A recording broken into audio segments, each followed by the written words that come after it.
तो जितने ऊपर से आप श्वास लेते हैं उतने ही तनाव से भरे होंगे, और जितने नीचे से श्वास लेते हैं उतने ही विश्राम को उपलब्ध होंगे।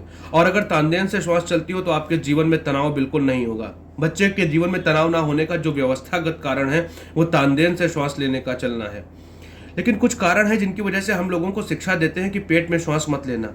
एक पागलपन का ख्याल सारी दुनिया में फैल गया है, और यह है कि छाती फूली हुई होनी चाहिए, छाती बड़ी होनी चाहिए। तो छाती जितनी बड़ी करनी हो उतनी श्वास छाती में भरनी चाहिए, नीचे नहीं, और छाती से ही वापस लौटा देनी चाहिए। तो छाती को बड़ा करने का ख्याल भीतर एक खतरनाक स्थिति को पैदा करता है, और वो खतरनाक स्थिति है ऐन्द्रिक और बौद्धिक। 3 केंद्र ताओ मानता है, एक तानदेन नाभि केंद्र, दूसरा हृदय केंद्र, तीसरा बुद्धि का मस्तिष्क केंद्र।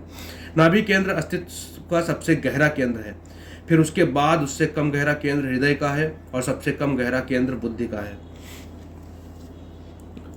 नाभि से श्वास चलनी चाहिए। नाभि से जिसकी श्वास चल रही है वह अस्तित्व के साथ वैसा ही जुड़ गया है जैसे छोटे बच्चे जुड़े होते हैं। अगर आप तनाव मुक्त हो, शून्य हो, तो श्वास आपकी अनिवार्य रूप से नाभि केंद्र पर पहुंच जाएगी। कभी शिथिल होकर, शांत होकर कुर्सी पर बैठकर देखें, आपको फौरन पता चलेगा श्वास नाभि से चलने लगी। लेकिन ढीला छोड़े अपने आप को। लेकिन ढीला हम छोड़ते नहीं हैं। क्या इसका कारण केवल इतना ही होगा कि हम सीने को बड़ा करना चाहते हैं? नहीं, इतना ही नहीं है, कारण और भी गहरे हैं। सबसे बड़ा कारण जो आपको ख्याल में नहीं होगा, लेकिन आप समझेंगे तो शीघ्र ख्याल में आ जाएगा।